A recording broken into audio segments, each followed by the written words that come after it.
Hey everyone, welcome to Move the Finish Line. I'm your host, April Nowlin, and if you're looking for a podcast that's authentic, unfiltered, that may make you laugh and might make you cry, you're in the right place. Get ready for an exciting ride with me and my guests as we share stories of resilience, restoration, and winning at life from everyday women. My goal is to encourage you to break through the barriers that are stopping you from chasing your purpose. All right, let's get ready to move the finish line.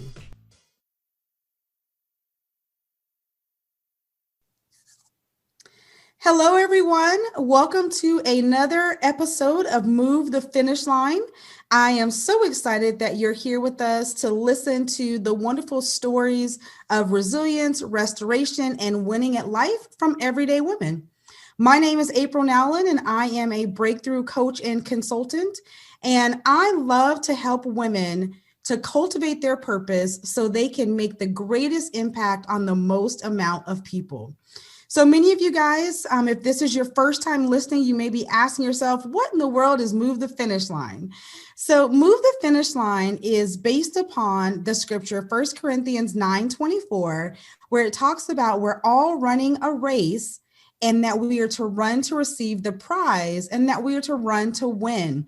And so I believe that as women, we're running so many different races in our lives, whether it's financial or emotional or physical or relationship races. And I believe that God has an intended end for each and every one of those races. But for some reason, whether it is life got the best of us, poor decisions, things that happen with us as kids, the finish line that God set for us has been changed. And so through asking for help, for doing the work, hopefully through this podcast, it will help you guys to move the finish line back to where God intended you to be. So my guest today is a really, really good friend of mine, and I'm very excited to have her on. She is a mom. She is a business owner. She is an author. She is just one of the people that I love to life. And the reason why she's on our show today or on the episode today is because we're going to talk about her journey into becoming a full-time business owner. So this is for some of you guys who may say, you know what, I've got a business in my heart and I don't know how to get there, and maybe it's hard and it might be hard, but I pray that her story will encourage you guys. So welcome to the podcast, Brenda Cunningham. Oh my goodness. Thank you so much for having me. You're welcome. Thanks for being here. So Brenda is the owner, founder, guru of Push Career Management. And I'll let her tell a little bit about what she does, but I love the name Push, and we'll talk about that in a little bit. So Brenda, tell us a little bit about yourself. Oh my goodness, me. It's such an interesting question because I'm at a point in life of rediscovering who I am. And so I am a mother. I think that's one of my proudest accomplishments right now. I have two amazing high schoolers. One is soon to be an adult in just a few months, an official legal adult. And we are a great team. I say I have 2.5 children because I include my little terrier in there. So cute. He is so cute. I am a lover of people, a lover of sci-fi. I'm a nerd at heart. I'm a former engineer turned go figure. And so I love watching movies. I enjoy being quiet. It doesn't take much to impress me, to make me happy. I consider myself low maintenance. And overall, I'm in a place of gratitude. I'm grateful for my relationships, for my life, for my relationship with God. And this is who I am. And I'm really starting to feel comfortable in my own skin. Awesome. That is such a great place to be, is comfortable in your own skin. But I'm sure that wasn't the case maybe many, many years ago. And there was a journey to get there. And so I want I want you to share a little bit about your journey. So you mentioned that you are an engineer by education or profession, right? And so you're like, wait a minute, engineer, push career management. So share a little bit with us about how that journey took place from being an engineer to now helping people to be the best they can be in their careers. Right. And it definitely seems very mismatched, but I'll tell you, as an engineer, I dealt a lot with imposter syndrome. I use the phrase a lot that I felt like a square peg in a round hole. I just never really felt like I fit. Every day was kind of a constant struggle. Like, do I belong here? Like, and it wasn't, I don't think the imposter syndrome even overruled me. I think it was more just the work. It didn't do it for me. The paycheck was so sweet though. And so, leaving was not something that I really had considered because dude, I loved my paycheck. It was fantastic. And while I still kind of sort of lived paycheck to paycheck, because at that time I had 2 little kids who were in very expensive daycare and, 2 brand new cars in the driveway and all of these sorts of things. And it was not the right work for me. And I knew something was wrong. Like, I don't fit here. But I was always good at certain elements of my job. That felt very natural to me, like communicating with people. So I would have like teams in other countries like Malaysia, China, or what have you. And so English is not even their first language. And yet I'm able to take these extremely complicated ideas and distill them down into very understandable and simple language. And I can really make sure everybody in all these different countries stay on the same page. And so it started to dawn on me like, wait, I'm a good communicator. Like, this is not necessarily what I went to school for, but I was good at it. It just didn't, it never kind of bubbled to the surface that was something that I could do for a living. Like, I could actually communicate for a living. But one day I did start to truly get like an itch. I got an itch and I kind of started to get bit by that entrepreneurial bug. And I'm like, I just feel like I'm not supposed to have to work for somebody for the rest of my life. Like, I don't understand how people do this. And so I pursued a small business success course at the community college. It was 13 weeks. I would drop my kids off at my parents'. I would go to school all day. It was like a 4-hour class. Come back exhausted, but like fired up all at the same time. And so now I'm starting to learn the mechanics of building a business. I then start signing up for like programs at the church. We had a program called a Kingdom Business Association. And I'm starting to really learn the mechanics of building a business. And I'm like, wait, I can do something with this. And so right at the very beginning, that transition really didn't hit warp speed until I was laid off.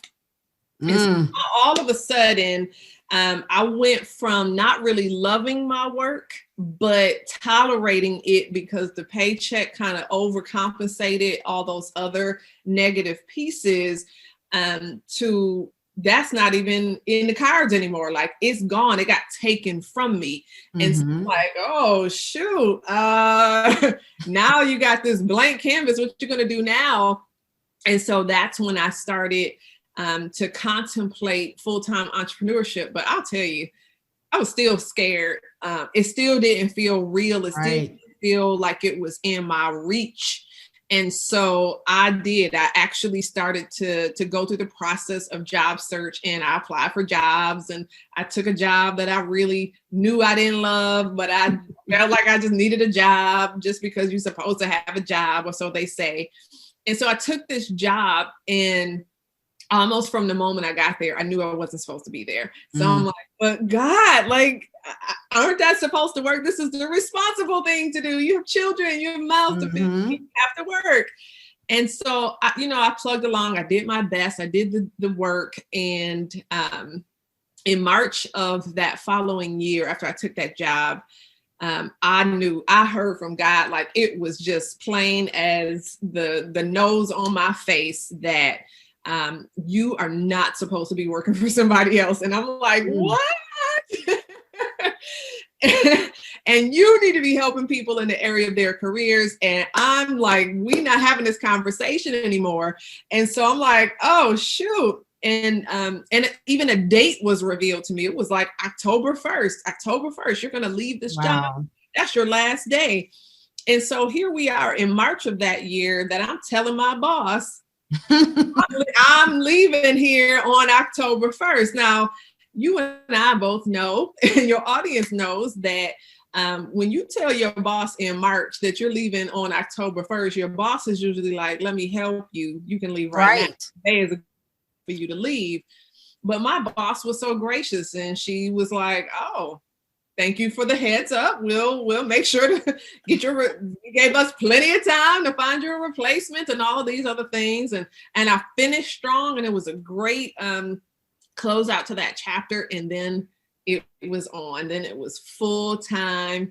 And I already know you're going to ask me some questions about some of the struggles, some of the agony, but this was kind of the genesis of this new chapter. And so mentally, it was a journey to get from, okay, you're an engineer, now you're about to be a career manager. Some of those pieces were probably not so glamorous, lots of reading books and joining organizations and things of that nature. But yeah, that was kind of the higher level view of the process. And it wasn't all that pretty, and it was extremely uncomfortable. And there was some stuff that I knew I should have done that I didn't do because I was afraid. And so it probably took longer than it should have, but here we are. Awesome. So I love so much in that story about the fact that you knew something was missing, right? And I think a lot of times when we're in situations, whether it is not the best career fit or the best relationship, whether that is opposite sex relationship or, your female friends, is that you just have like that feeling like something is missing. Would you say trying to fit a square into a round hole? Yeah. Like you just knew something wasn't there for you. And then going from engineer to helping people with their career, you almost had to go back to school to relearn to do what you wanted to do. So you realized, okay, I'm a good communicator. I am good with people. I like putting the pieces together, but I'm an engineer. I'm not a career coach. I don't help people with their career. So what are some of the things that you did during that transition? Because you could have woke up the next day and be like, all right, I'm a career coach. Let me try to get some business. Right. And there probably would have been a lot of people who did not like you after working with you. But during that transition, what did you do to invest in yourself and invest in your career, into your business, so that you knew that when you help people, you knew what you were talking about? Oh, that's such a good question. I'm going to say first, I had to come to grips with the fact that this was my calling. Because I didn't even believe it. It didn't make sense to me. I'm like, God, I'm supposed to help people in the area of their careers? That doesn't make any sense. How am I the one for that job? Right. And God even caused me to kind of look backward in my timeline. And I'm like, yeah, all the way in high school, I have been writing. I've been writing this whole time. If you look at my whole history, the singular thread that's throughout the whole thing is writing. In high school, I would enter like essay contests and scholarship contests. All through college, it was always writing. And I just never put a title or a label on it. I just was a good writer. And so it didn't even dawn on me that you could use writing as a part of your profession. And so now here I am standing right at the cliff of this calling. And I'm like, okay, now I'm supposed to be a writer and I'm supposed to write resumes. I'm like, I mean, I've helped my family here and there, but I'm Right. not like a professional. Like, what is that? And so, yeah, so that journey really, like you said, I kind of had to go back to school, quote unquote, I didn't actually go back to school. Right. I went to school, if you know what I'm saying. And so the first thing is, I just started Googling, how to become a resume writer. And this book came up and it's called Resume Magic. I'm looking at my shelf right now because it's still there, prominently featured on the shelf. It was the absolute best first resource for somebody that was going into this resume writing space. And so I'd like devoured that book. Like, it's this really thick textbook. And so, I mean, I essentially went to school with this book. And so I got this book and now I'm hungry for more. And so now I join up with a professional association and I'm like, I need help. I'm new to this. Please help. And so I joined up with the Resume Writers Council of Arizona. And that was, oh gosh, I can't even, maybe something. It was a long time ago. And I'm like, I'm new. I don't know anything. Help. I'm open to feedback. Please just unload on me. And so that was kind of this incredible hunger phase. Like you have to develop. And so then they shared, hey, did you know national organization? So now I'm looking into this national organization. And, a couple years go by and I'm like, wait, so you guys, I was actually still working full time at this point. I was still working full time when I first knew that I was supposed to do this work. I was still working full time. And so I'm working full time. I'm doing this learning on the side.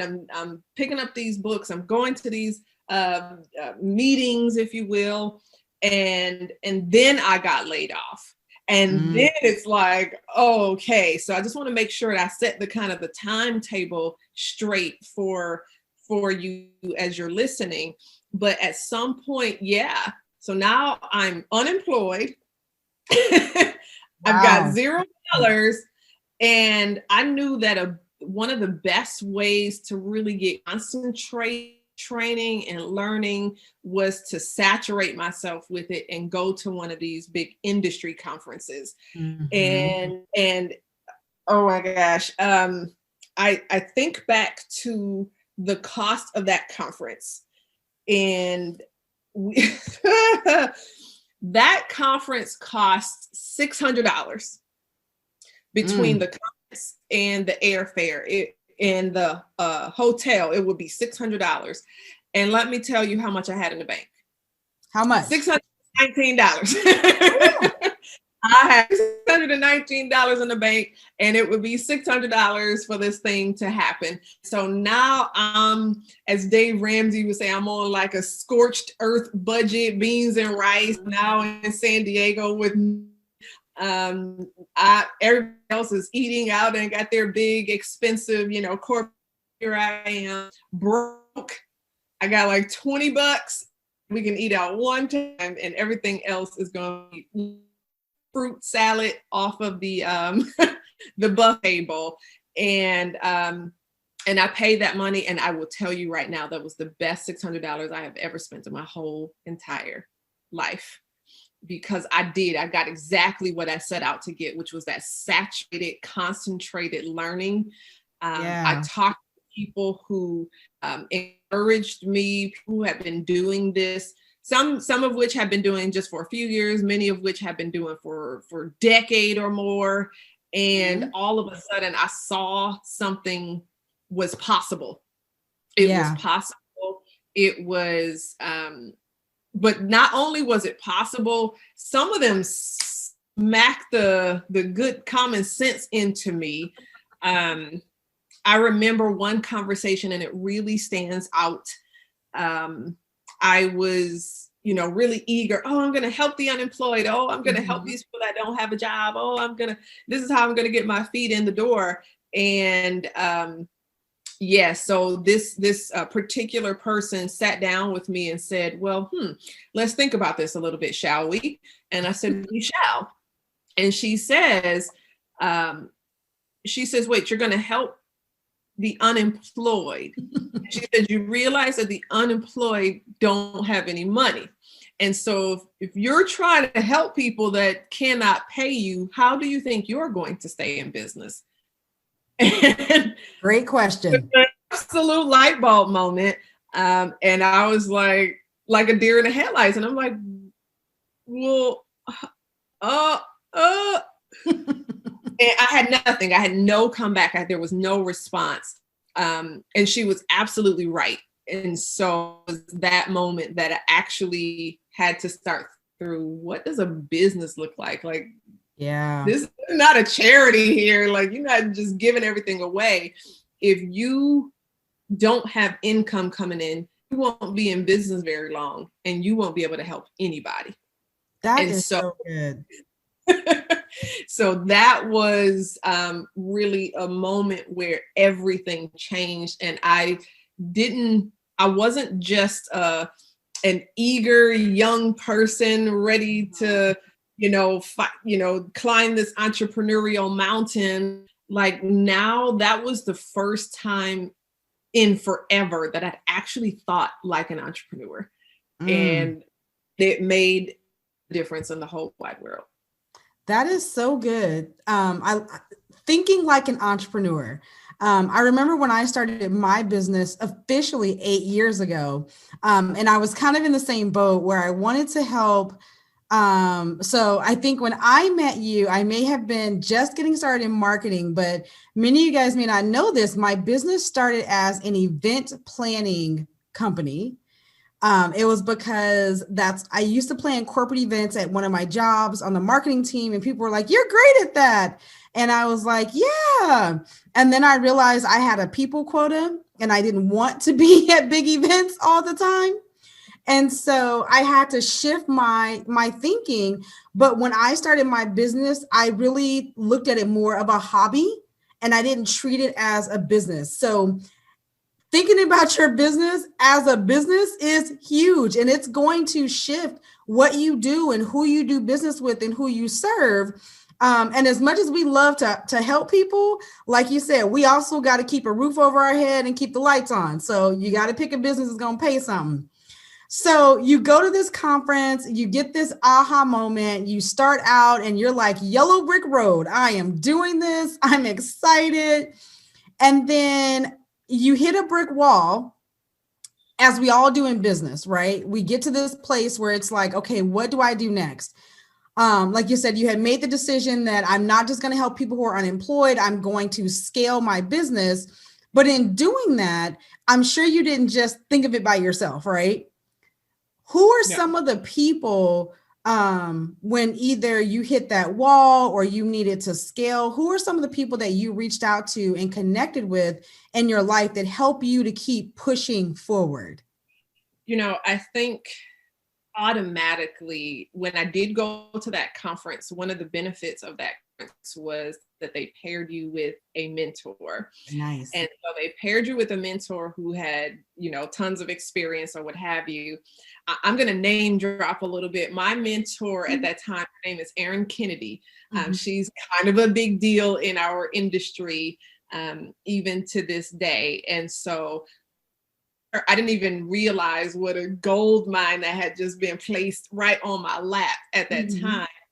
But she told me, one of our first conversations, she was like, I want you to, set a big money goal. And I couldn't see that broadly. I couldn't see that big. And she told me kind of what kind of money she was bringing in every month. I was like, what? Like, I can't even speak that kind of number, let alone imagine it for myself. And so I set this little itty bitty goal. Well, for me, it felt like a huge goal. And I'm gonna tell y'all the number because this is all about transparency. So at that time, my goal, look, I just told you I was an engineer. My paychecks were sweet. And now all of a sudden, as an entrepreneur, like, my big money goal is $50 a month. This was not the life that I had visioned for myself after being in the kind of, paycheck that an engineer commands. And so here I am hoping and praying for $1,500 a month. And it felt like a reach. It felt like an incredible reach. And so here's this mentor like, nope, I want you to say your number. I want you to print out a piece of paper. I want you to put it up on your wall. I want you to look at it every day. It says big money goal. And I put this little image of like money falling out of the sky. And that I put right in front of me at my little desk, my little itty bitty desk in the corner of an open loft with little children. Yes, that was my life. It was not glamorous by any stretch of the imagination. And so she was the first one that even encouraged me to dare to think about a certain dollar amount. It took me quite a while to achieve that dollar amount. And we lived on lots of ramen and hot dogs. And this was our life for a good little while. And once I achieved it, there was something that happened, like the floodgates just kind of like released.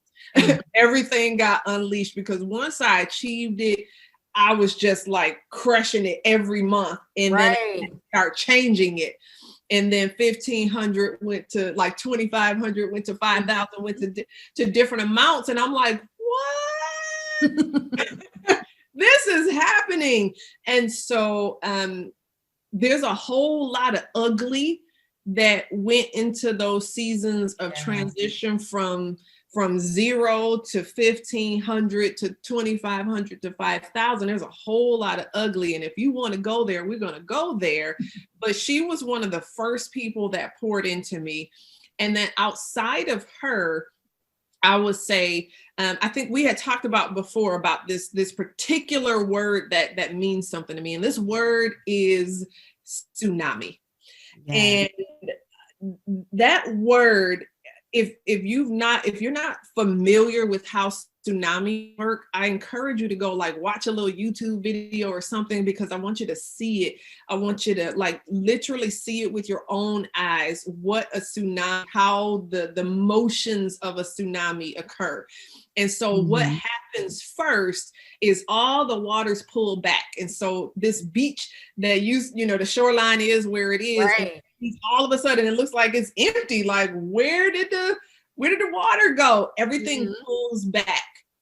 And then there's a gigantic rush of action, of water flooding. It overtakes. It's a consuming wave, if you will. And so really like catch a visual of a tsunami in action. And so this word means so much to me, because to me, I equate it with the act of investing in yourself. And so the other kinds of people that have poured in have been coaches. And many of those coaches I've paid my own money to invest in. Right. And I will tell you, that was one of the scariest things I've ever done, is to sign up for a coaching program where you're paying $1,600 a month and you're not sure that you're going to have $1,600 a month to pay this coach. Right. And so this is where this kind of thought process of the tsunami comes in. It's like, it looks like your $1,600 is disappearing. Like, where did my money go? Oh my gosh, it's going away. And so it's disappearing. But then before you know it, you're making so much more than $1,600 a month. So it comes in like this flood.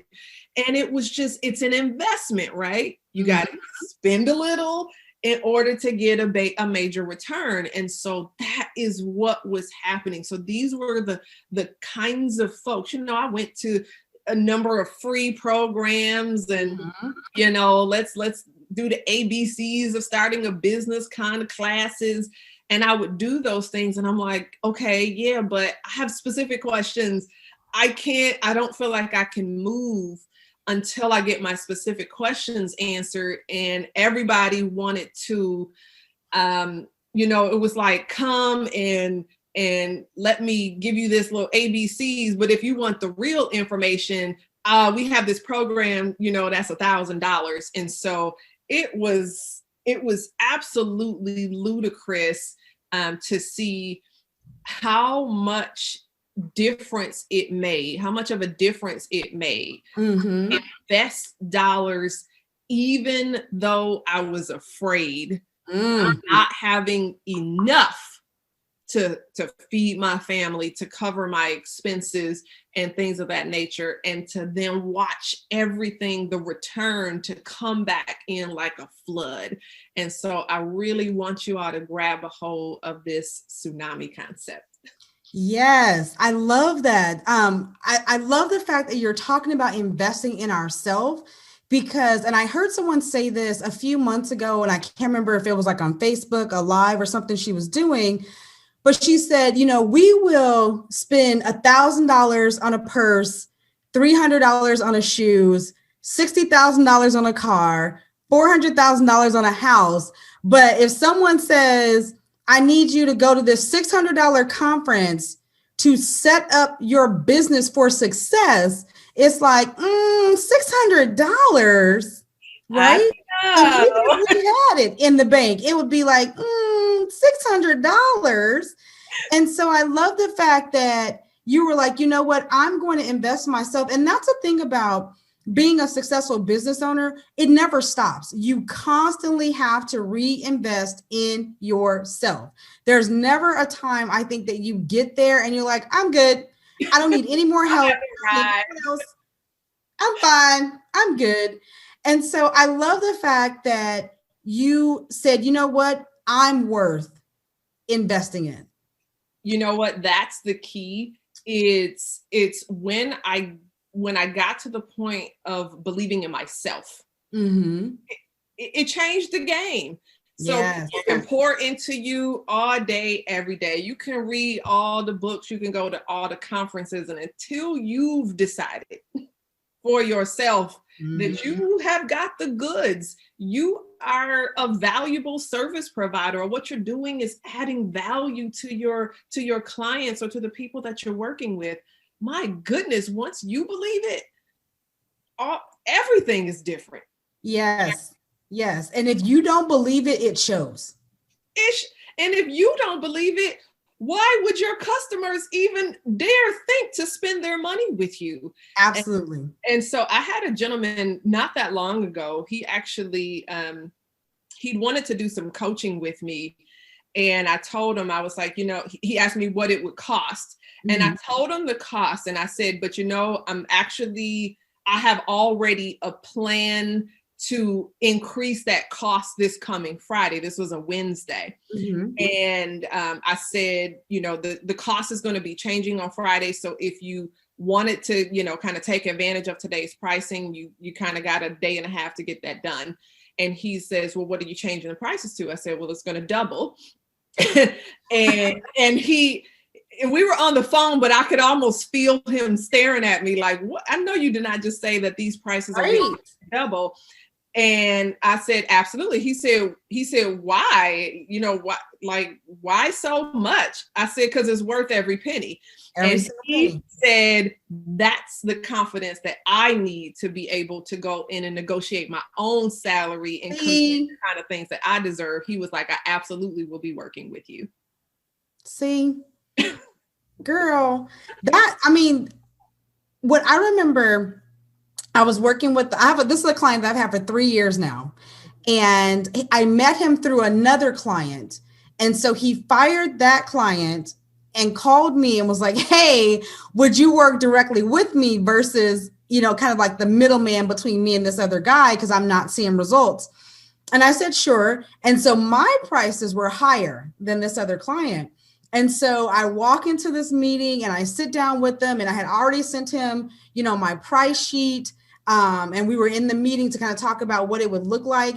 And I go to sit down and he says, just tell me how I can give you money.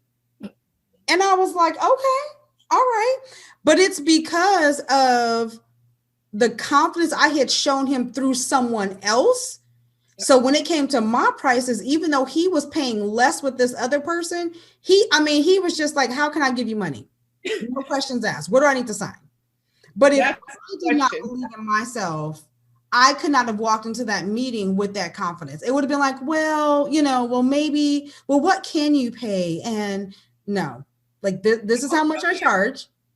Absolutely. I used to be scared to death of some of my earlier rates. Like when it was time to talk about pricing on the phone, like Yes. I would like break out into a sweat. I couldn't like Mm-hmm. handle it. And it was like a few little dollars. And I really was like a nervous wreck. And now I'm just like, it costs exponentially more now. And it just is what it is. I know that what you're going to get in return will far outweigh anything you're about to spend with me today. Absolutely. So don't worry about it. And so, yeah, you're absolutely, but something happens when you know that this is what you're supposed to do. Yes. And that you are prepared to put in that work to do an excellent job at that thing. Mm-hmm. Absolutely. So I want to ask you, when I met you, your company was a different name. It was not Push Career Management. I think it was Royal Resume Services. Is that correct? Which that name is fine, but I want you to share with us the name change. Why did you change the name? Yes. Oh my God. I love that story so much. But yeah, so Royal Resume Services was the birth name of my company, if you will. And it was really it was like a vision kind of thing. I saw it on the back of a truck. I was like, oh, that's my name. But that's what I did. I was a resume writer. Right. I was a resume writer. There were no other letters after my name. It was all resume, resume, resume. And that's what I did. And so it made sense to be Royal Resume Services. And at one point, I kind of paused and I looked back and I said, wait a minute, I'm doing more than resumes now. Yeah. I'm good at other things, not just resumes. And so why am I still like my name even was very misleading. And so I had people calling like, do you do interview coaching? Can you help me with salary negotiation? Can you help me with my LinkedIn profile? And I'm like, yes, of course I can do those things, but they were unsure. They were unclear that I could help with those things because of the misleading name of my company. And so I knew a name change was coming, but I truly agonized over what that name would be. It had to be meaningful. It had to be something that would, stand the test of time. This was not something I'm telling you, not going through another rebrand. That is not a fun process. No. And so I'm like, it's got to mean something to me. There's got to, this whole like start with your why. It's got to actually like connect with me. And I know you all can't see me right now, but like I'm very animated. I'm pounding my fist. And it is because this word is action. Yes. Word is motion. This word is activity. This word is like the antithesis of laziness. And this word is push. And so push career management. I first heard this word in a prayer by one of our assistant pastors. And he just over and over and over, he probably doesn't even remember. Over and over and over. He just kept saying, push, push, push. I'm like, what? And I don't know, something stirred in my spirit when he said it, but I didn't even use it right away. It was probably a year later that as I went through every iteration of what my company name could be, I was like, I don't know. I kept coming back to that word. I'm like, it's got to mean something. We got to do something. We got to do the work. We can't be allergic to the work. Yes. We got to be unafraid of hard work, and we've got to do our part so that we can reap the rewards. And I kind of played all these different cycles and stories in my mind, and I'm like, push, of course. And so Push Career Management was now born. And, I wanted something cute and clever with my name in there. But I'm like, it wasn't even about me. Yeah. It was about people being willing to do the work so that they could reap the rewards. And so Push Career Management was born. Man, I wish you guys could see her talking about this name. And many people, when I talk to, or many of my clients that are just starting their businesses, and they go, well, what do you think about this name? And I have to ask them, what does it mean to you? Like, what does it mean to you? If you can't get that excited about your business name, no one else is going to be that excited about your business name. And so I really wish you guys could see just how animated she is. I love it. So yes, because I was there. I was in her life from that transition from Royal to Push. And I was so excited to see all the things that she was doing and how she was helping people. And it wasn't just, I write your resume, but I truly support you in your career management. Like, I am here for all of it. And so, man, I just love it. And this woman, let me tell you, if it is just a resume, let me just put that out there. This woman can make a resume sound like you are the CEO of like Superman Capital of like something. Let me tell you, this woman, she knows her stuff. Well, Brenda, I just want to say thank you again for being here with me. Like I said, my whole purpose of doing this podcast is that I want other women to hear these stories and know that they can do it too. It's not just the big names we see on social media or television. It is everyday women out here with their kids, getting laid off and starting careers and doing big things with their life. So before we close, if there was someone listening who may be where you were at the beginning and saying, you know what, I've got this passion, I don't fit in my job, I feel like there's something more for me, what advice would you give her? My goodness. Thank you for that opportunity. I just want to say that I'm a person. I'm not some big silver spoon celebrity, something, got all these great connections. I'm a person that came out of nowhere and didn't know anybody. And now people are starting to know who I am and what I can do because I have remained consistent. And so my friends, if you are right there endeavoring to do something and you know that you are supposed to do it, it is your calling. My one ask of you is that you do not waver, do not flounder, and do not allow yourself to chase after every shiny thing that tries to present itself and gets you off course. Stay the course. Resume writing is not glamorous. It's not elegant or beautiful or anything like that. It's a lot of hard work in sweatpants and, we are getting it in. But stay consistent, stay the course. If you need a mentor, reach out to a mentor. Don't be afraid to invest in yourself, and just remember the tsunami. Everything will come back to you real strong in full force. I love it. And I actually just watched a documentary on a tsunami a few days ago, one that happened, I think 4 or 5 years ago, where a camera actually captured the water receding from the shore and then rushing back in. And so I love that analogy. It's one that I think we could all relate to, especially if you guys get out there and watch a video about it. You'll see what she's talking about. It may seem like the land is dry and nothing's happening, but when that flood comes in, get ready, y'all. Get it twisted. Embrace yourself for success too, right? Because when that flood comes in, are you ready to handle everything that comes? And so brace yourself not only for the struggle and the pain and the brokenness and the fear and all of those things that come along with the journey. Brace yourself for the win, for the victory, because it's you. I love that. Brace yourself for the win. So Brenda, if someone did need help with their career management, where can they connect with you? Oh, I love it. I anybody that is like feeling like they want more out of their career, please just go visit me at pushcareermanagement.com. And you can simply schedule a free consultation right there. And then I'm going to listen to your story. I'm going to ask you some questions, and the rest will be history. I'm going to pair you up with the right programming and make the right recommendations, even if it's not with me.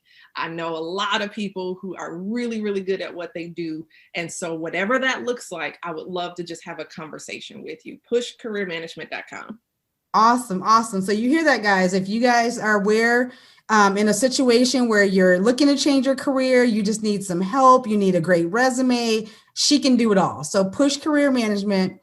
So that is our episode for today. I hope you guys got a lot out of it. I hope you guys just really enjoy these segments. My goal is that they're not boring, they're not dry, that you laugh a little, and that you just have a good time. So until next time, guys, I hope you are out there moving your finish lines.